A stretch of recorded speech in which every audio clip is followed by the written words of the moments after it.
DATV, and the Greater Dayton Area League of Women Voters present Meet the Candidates, your chance to learn about the candidates running for office in the November election.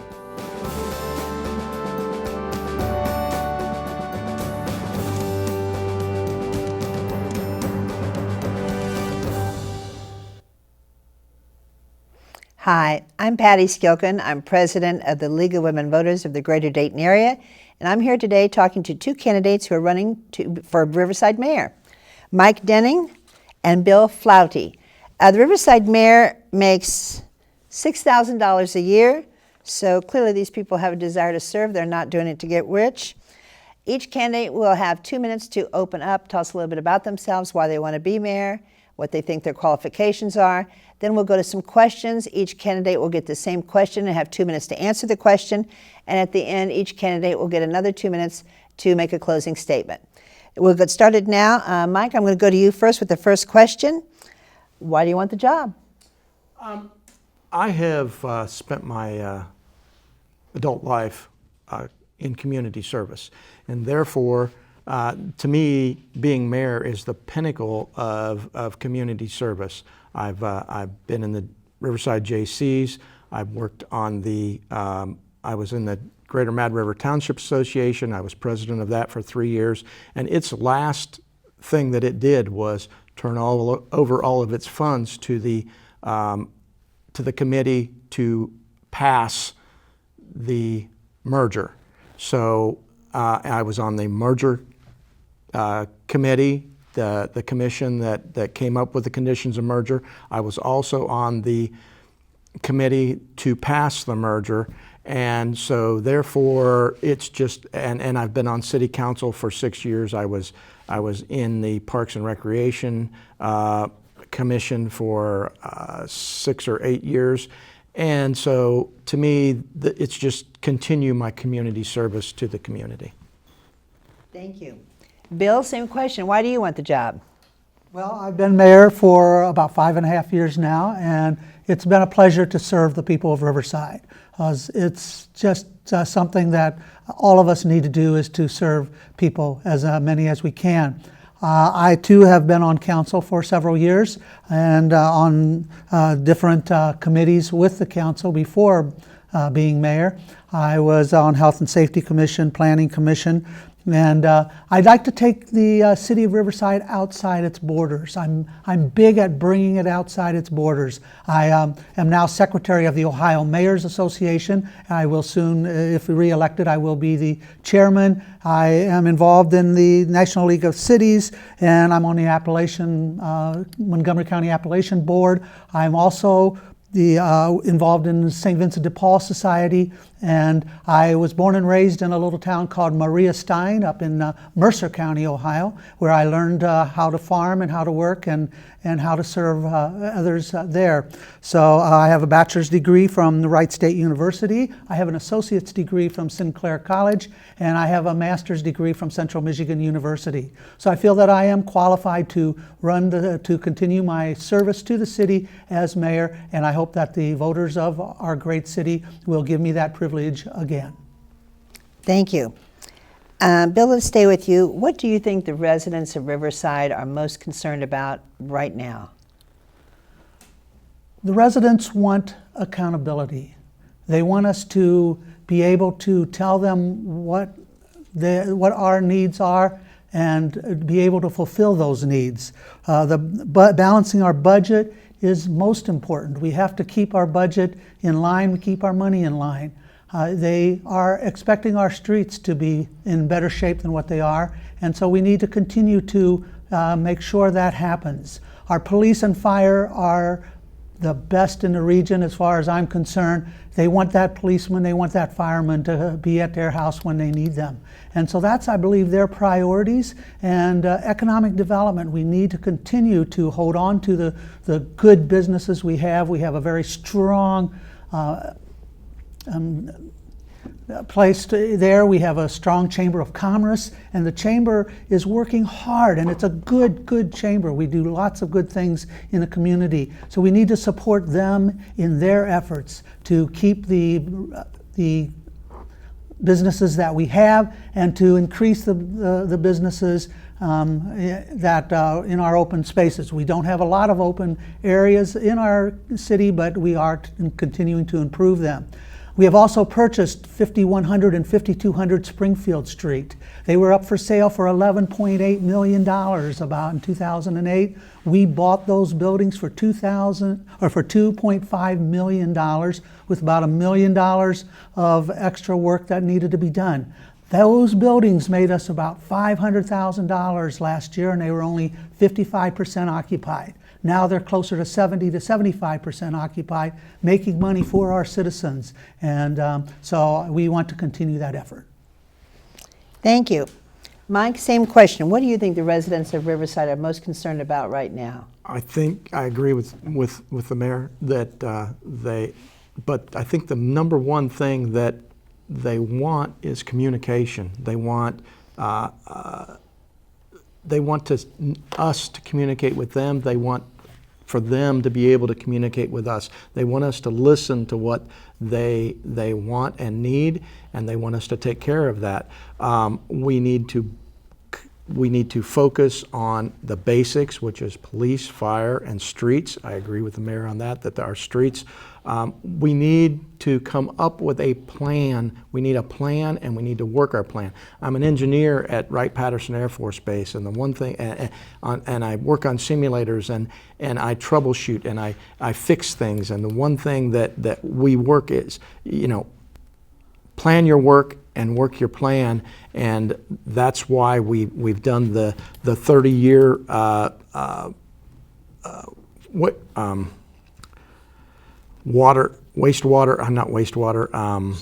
Sewer. What's it called? Not sewer. This is so great. We've got one candidate helping the other candidate. This is We really work together on council, This and is I honestly great. believe Stormwater. we did a 30-year stormwater plan, and now we know what the issues are with the stormwater in Riverside. Now we have a plan. Now we have to work that plan, and it's going to take 30 years to fix all the things that have evolved the way the city has evolved over the last 50 years.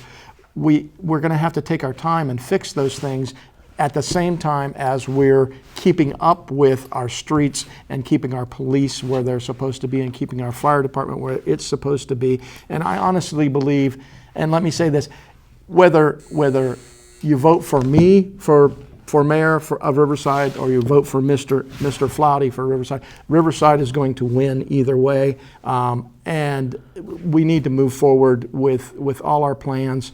But I honestly believe that one of the things that the citizens want is communication, and we need to go out to them, whether it's walking the streets once a month or once every 2 months, and letting them come to us and talk to them. But we need to go to them, and they need to come to us, and we need to listen, and then we need to act on what needs to be done to make the city better.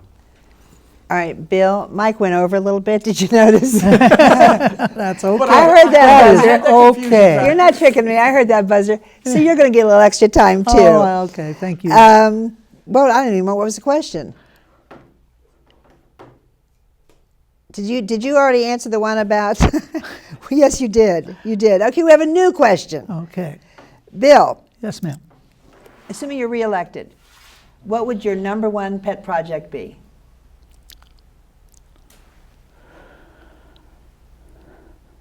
This is good. I stumped him. This is good. My pet project would be for Riverside. Like Mr. Denning, we need to get the streets in order. We need to keep our streets clean. We need to keep our streets in good order, and it's something that's lacking. So that's #1 priority. We need to make sure that our businesses are happy. Again, as I said before, we've got a good chamber. We got to work with that chamber, and we got to make sure that the businesses are willing to stay in Riverside. And we also need to work with our churches. We want them to work together.